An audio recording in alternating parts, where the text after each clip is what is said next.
Season 4 of Star Trek Voyager would mark a course correction for the show, bringing with that a new character and several changes to the already established quo for the show.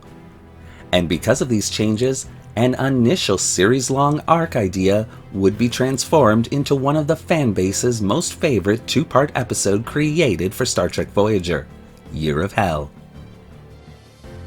Hello and welcome to Backtrek, a web series that focuses on the background information of any given topic in Star Trek. In this episode, we're taking a look at Star Trek Voyager's two-part episode Year of Hell to better understand its place in Star Trek history. The story behind this episode actually begins a season prior, with the episode Before and After. In that episode, Kes experiences an alternate timeline, presumably the actual original timeline, where Voyager experiences what they call the Year of Hell. Traveling through Krenim space, Voyager is attacked time and time again, leading to the deaths of both B'Elanna Torres and Captain Kathryn Janeway herself. And the crew is left to wonder if they'll ever make it back to Earth. Of course, once Kes is re-established in the series present, she informs Janeway and the crew of potential future events, seemingly to prevent that timeline from ever happening. The implications from that episode were never lost on the powers that be for Voyager. After all, they couldn't just ignore those events and pretend that Voyager would never encounter the Krenim. But where exactly could they go with it? Meanwhile, during Season 3, Voyager's ratings were heading into a downward spiral. The show itself simply not clicking with the fans as Paramount was hoping. There seemed to be a lack of chemistry between certain characters. And it was at that time that changes for the show began to be discussed at the highest level. And one of those changes was to be in the main cast itself for the next season. Back in the writer's room, the finale for Season 3 was being planned out, and the intent was to make Year of Hell the two-part cliffhanger for Season 3. But when the news of the potential changes came down to the writer's room, Year of Hell was put on the back burner for the next season, and a new story called Scorpion, which would add a liberated Borg vixen to the crew, began its story development process.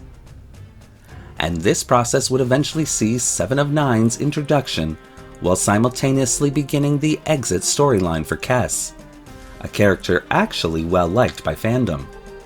Still concerned about Voyager's falling ratings, Paramount demanded other changes be considered for the 4th season, and one of the ideas was to expand Year of Hell into a full season arc, showing the true dangers Voyager would face and have the audience wondering if Voyager would make it back at all. Secretly, this storyline would also give the show an easy out, if the studio decided to cancel it after the 4th season. The season arc storyline was actually toyed with for quite a long time, but eventually would be rejected by Rick Berman, as he felt it would be too confusing for a fan who missed an episode or two and suddenly didn't know what was going on. Voyager was truly the point where Berman had lost the spark and zeal that had made him such a wonderful driving force on Star Trek's The Next Generation and Deep Space Nine. Once Season 4 began production, Year of Hell would be introduced this time as a sweeps week two-parter, condensing everything that was hoped for from the season-long arc into about an hour-and-a-half production. Watching Year of Hell, I love it. It is a refreshing tale and quite a bit darker than we were used to, especially from Voyager. However, when I think about what could have been with a season-long story arc based on that idea, I'm suddenly left disheartened.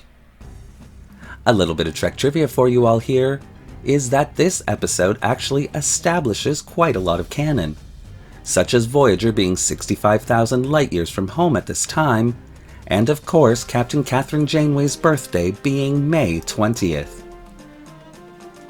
This episode also unveils Astrometrics, a set that the show would make great use of over the next seasons, and also Captain Janeway's fantastic new hairdo.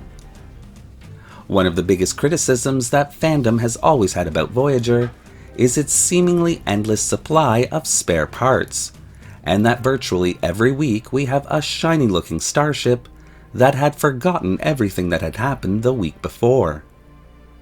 This approach tended to completely vacate any real sense of danger to the ship or crew. We all knew that the next episode would see Voyager flying the cosmos with everyone alive and well, and the lack of a true sense of danger undermined the entire premise for Voyager. And by the time Star Trek began to fix itself and step out of every show using the same cookie-cutter preference for each season of every show, it was too late. The first golden age of Star Trek was done. Kurtwood Smith would join the cast of Voyager as the episode's tragic villain Anarax. And as usual, he does a phenomenal job. Of course, most people would know this amazing actor for playing the role of Red Foreman in the comedy series That 70s Show, but he was certainly no stranger to Star Trek. In Star Trek VI: The Undiscovered Country, he played the Federation President, who was not above the law.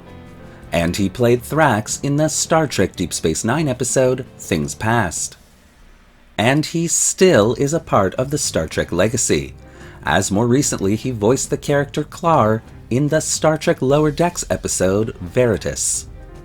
John Loprino would play Anarax's first officer, Obrist, in this episode, and is probably best known for his role as Cord Roberts on the soap opera One Life to Live, playing that role from 1986 through 1997, and then made sporadic reprisals of the role until 2011.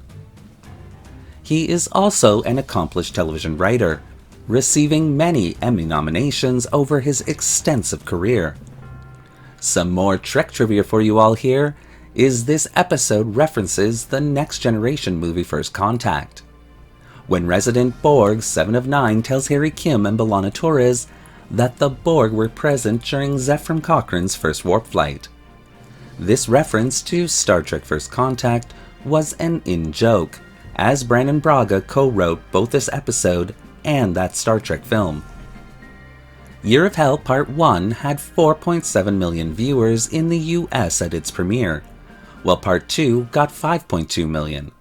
And although this may sound like a lot, the truth was that this was a clear indicator of Star Trek as a TV franchise beginning its slow decline into cancellation. Let's take some great episodes of other series for comparison to illustrate the problem. The Star Trek The Next Generation episode Yesterday's Enterprise had 11.9 million viewers, Unification 15.4 million, and Shades of Grey even had 9.8 million.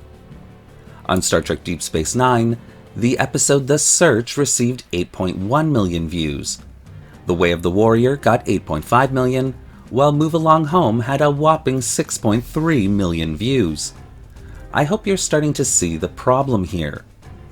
In fact, Voyager's numbers would never reach over 5 million views again, except for the series finale, which only had 5.5 million. Individual episodes on average would be in the low 3 million views. This would be enough to keep Voyager running a full 7 seasons, but just barely.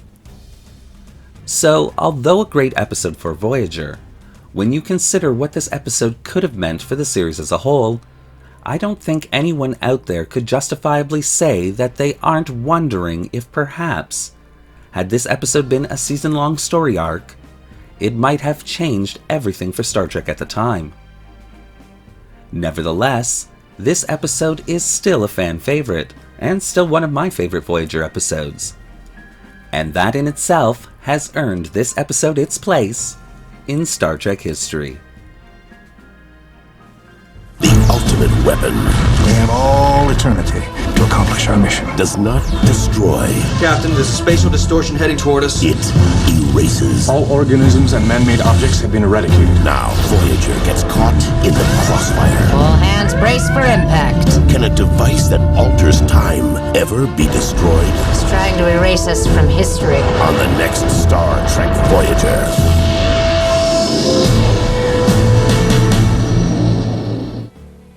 One man has the power to destroy the universe The destinies of countless star systems are in my hands. and to resurrect it.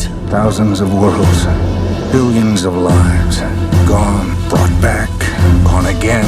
Now, stopping a weapon that controls history Trying to rationalize genocide. comes down to one moment Prepare for total erasure. We're only gonna have one chance. on the next Star Trek Voyager.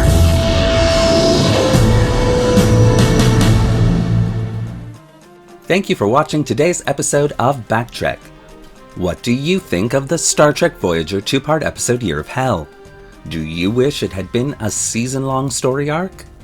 Well, leave your comments in the section below, and don't forget to like the video and subscribe to the channel, hitting that little bell icon so you won't miss a single video we release. Want to help the channel restore the original timeline? Then consider becoming a channel patron. The link to our Patreon account is in the description below. Thanks again for watching. Times